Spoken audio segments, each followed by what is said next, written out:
One of the most overlooked parts of producing music that keeps you listening is transitions. And in this video, I'm gonna show you specific transition techniques you can use right now to keep your listeners hooked and feeling like they gotta keep listening. I'll show you what happens when you don't leverage transitions and how empty it feels, and I'll also show you how to fix it. Now, it may seem obvious what a transition is, but have you thought about the purpose of transitions? Why does a song need transitions at all? Transitions are elements we add that help push from one section to the next. This could be from a verse to the chorus, or a chorus to the post-chorus, and virtually any moment where we're shifting the musical tone. We also need to understand that the transition is not just what leads into the musical tone shift, but also what happens after the transition, which is sometimes called the tail. Say, for example, we have a cymbal swell getting us into the big chorus. If that swell simply gets chopped off on the downbeat when the chorus hits, then you're gonna be left with silence, and that is gonna lose its impact. Now, there are times when that's what you want, and it can be a really cool effect, but in most cases, the transition is not just what leads us into the next moment, but also what happens after. There are three primary types of transitions I'm gonna talk about in this video that cover most of the bases: riser transitions,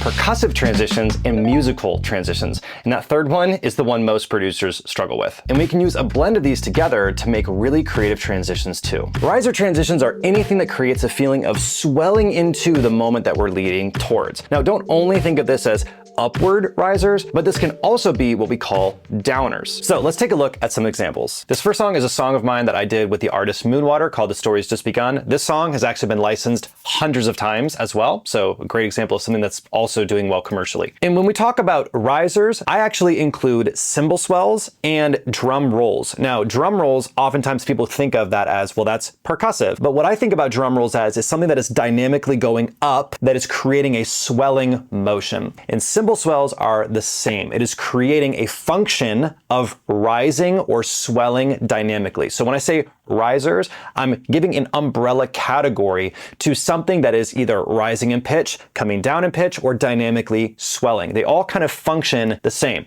And in this song, I use kind of all of the above. So let me back up a bit and show you the example, and then we'll break it down. Joy in the morning, the future is bright. The story is just begun. Okay, so the first thing that we have here is this sub drop. So we have this sub drop, which is creating this boo feeling. This is the drop, which is why I said it's not always going up. Sometimes it's going down. This is a downer. And we are also using a drum roll as well as risers and cymbals to create the feeling of swelling into the next moment, which sounds like this. Okay, so if we take out the drum roll and just listen to the riser effects, it's this. And remember that when I said transitions, I said that transitions have the start, but it also has the tail. And so this is the tail right here at the end. Now, but watch what happens if we actually chop the tail off entirely. The story is just begun.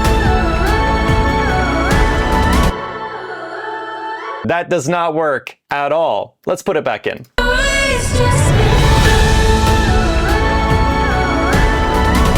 So think of the initial rise, the initial swell as the thing that's helping give us the momentum to get into it, but the tail of it is the thing that actually glues it all together and makes us feel like, this was meant to be. That's example number one. We're moving right along into example number two on risers. And funny enough, I'm also using another downer on the riser. I think this is a great example because it also shows how you can get really creative with using some effects on these transitions as well. So I'm just gonna play it, we're gonna get into it, and then we'll talk about it. Just crossed the line. I'm no stranger to the dark. So this is my song, No Stranger to the Dark. I'm trying to use mostly songs that have been released so you can go check out the full context of them as well. So the first thing that we have here is what I call the zenith bass drop, and it sounds like this. And it's actually a really cool thing. So really what this is just a bass sound that is dropping in pitch. You can see the way I did this was through slowing it down. And then I am also using a tremolo effect. You can see right here. So I'm also using a tremolo with that dropped bass to help make this feel a lot more interesting. So I want to show you what this bass sounds like with no tremolo whatsoever. Yeah, tremolo helps a lot. And I'm also, as you can see, automating the panning, and so you get this feeling that the panning is moving around you. Now, this is not the only thing that we're using for this moment. We're also using some risers, some reversed effects, some string drops and stuff that sound like this. So there you go. We're using a cymbal swell, which is kind of the glue of the whole thing to transition into this. But we're also using these sounds, which then kind of have a suck back feeling. But you blend that all together with some of these other hits that we've got going on here. And then you blend it with the cymbal swell.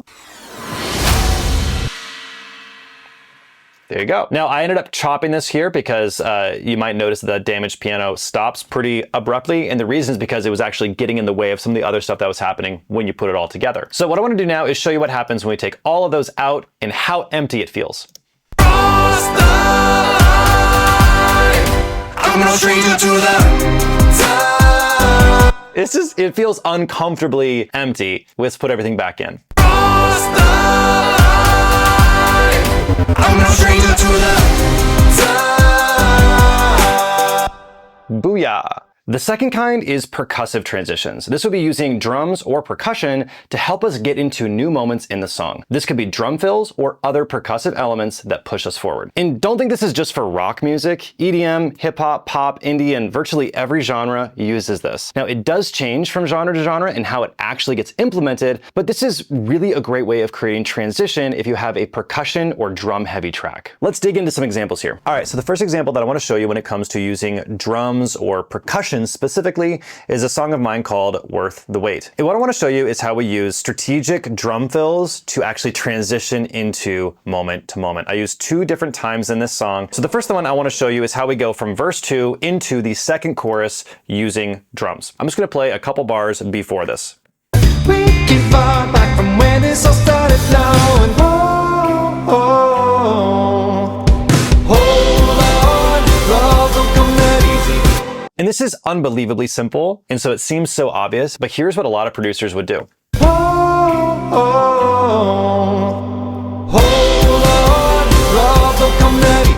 They just won't have anything there, or if they do have a transition there, it doesn't stylistically make sense for what we're doing here in this specific case.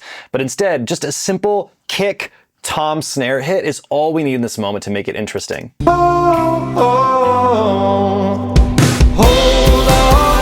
Now, this does get more interesting later on in the song. When we go in the final chorus, we have this really soft final chorus that goes into the big final chorus, and it happens right in this moment. I want to show you how we get into this a little bit so you can hear the context of it. Now, just imagine how this would sound with no percussion fill here. Hold on, love don't come that easy.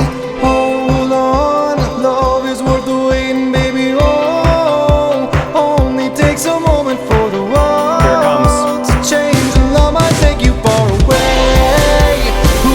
Again, this is what this would sound like if we had no fill there. Oh, to change, and love might take you far away. The beautiful thing is drum fills like this are incredibly simple to put in, but they're unbelievably powerful. And if you don't use them in a genre like this, or really any genre where you can use percussion fills, you're missing out. This next example, I'm going to show you how we actually used a cymbal swell, which we've kind of already talked about in the previous example, mixed in with a drum fill or a percussion moment to get us into this. And it is so unbelievably simple. It is crazy how when you take it out, it just feels different. And this is what we're going for, is feeling and emotion. I'm going to back up 2 bars before we get into the bridge so you can see it. And it's these trailer drums right here that you're going to hear ba-ba-bum. Just a very simple fill. It is so quick. It's so fast, but it's unbelievable how much it changes the feeling when we take it out. Here we go. I know you're feeling jaded. You're not worth this, you're not alone. And so it's these drums right here that simply just do this. This could also just be toms, do-do-doom, just getting into it, or a snare, da-da-da, getting into it. And we're mixing this with these cymbal rolls right here, which I've kind of already talked about, is we can blend these together. You mix it together. So I'm going to take all the transition elements out, and you can hear how much of a difference this makes.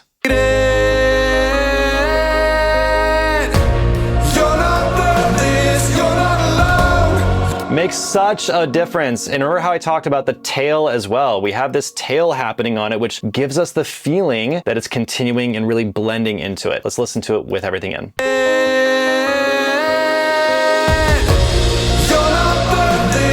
So don't overthink these transitions. It can be unbelievably simple. The third kind of transition is what I call musical transitions. And this is the hardest to talk about because there are nearly infinite ways of doing it, and so many producers never explore this. What I mean when I say musical transitions is using musical ideas to push into the next section, like a piano arpeggiated into the next moment, or a guitar riff that's leading us into the chorus. The options are quite literally limitless. What this looks like is taking musical ideas, instruments, and sounds to create a transition with some kind of specific musical shift that indicates we're moving on to a new section. This isn't just a drum fill or a cool riser. This is real musical material that fits the context of the song that gets us to the next moment. This can be as simple as chord hits or as complex as counter melodies. I think it'll be easiest to take a look at some examples right now. All right, so that does bring us to the musical transitions, and in this example, I'm going to be showing you a really interesting way of transitioning from a chorus into a verse. Now, most people, when they think of transitions, they're thinking of what happens between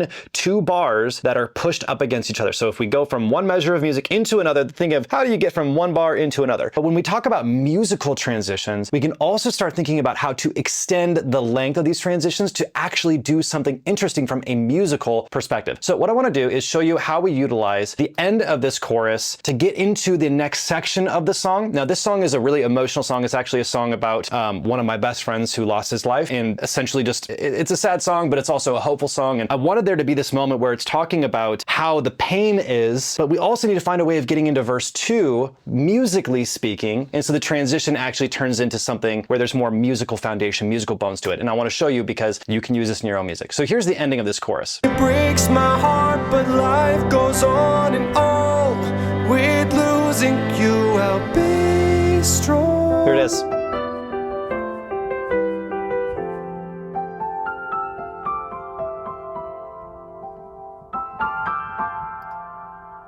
Okay, so that right there is actually a transition. A lot of people might say, well, that's kind of like a post-chorus, and it is a post-chorus, but start thinking about how you leverage musical ideas to help push from one idea into another. And actually, this transition isn't even over yet, it continues.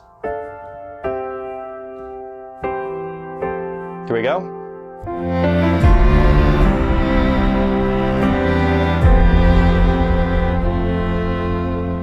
I was sitting in my room that day. And then we get into the verse. If we were to try to go straight from the chorus into, I was sitting in my room that day, it would feel like, oh, we didn't quite let you sit with the emotion of what we're talking about. So when you're thinking about musical transitions, we're gonna get to another example of this, that it is from just one bar into the next bar. But don't only think of how am I transitioning from one bar into another bar, but also think about how am I getting from a section of music into another section of music and potentially inserting something beautiful that can flourish, musically speaking, into that next moment. So this is one example of that. Let's go to the next one. All right, so I have another example where this transition, we are using musical ideas to transition where we're not actually adding extra composition to do it, but we are using the time that we are already given within the context of the song to build musical transitions. Crazy doesn't shock us, and nothing seems outrageous anymore. It's like we've seen it all before, so I find myself dreaming. Sometimes I wish that I could go back. Now, obviously, this is a full orchestra, so there's a lot happening here, but the musical transition itself could be used with a piano, or it could be used, obviously, with an orchestra. What I want to do is actually mute out these vocals so you can really hear what this sounds like with just the instrumental for these 2 bars. And listen to how we're using musical phrasing and musical ideas to transition us specifically in the upper strings.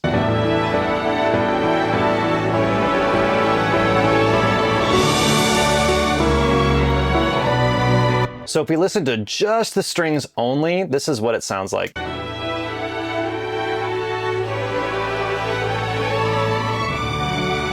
And if we didn't have that there, and if it was just, like hanging on the chord, it would not feel interesting at all. And so this musical phrase that is pushing us into the next moment is doing that. So you can take this from a conceptual standpoint and think through how you can apply it in your own music. Now, if you want your transitions to really feel top-notch, then a huge part of this is making sure that you build arrangements that can allow for top-notch transitions in the first place. So if you're struggling with making killer arrangements, then you need to watch this video right here to learn my 3-stack formula for creating incredible arrangements that don't feel boring, and I'll see you in that video next.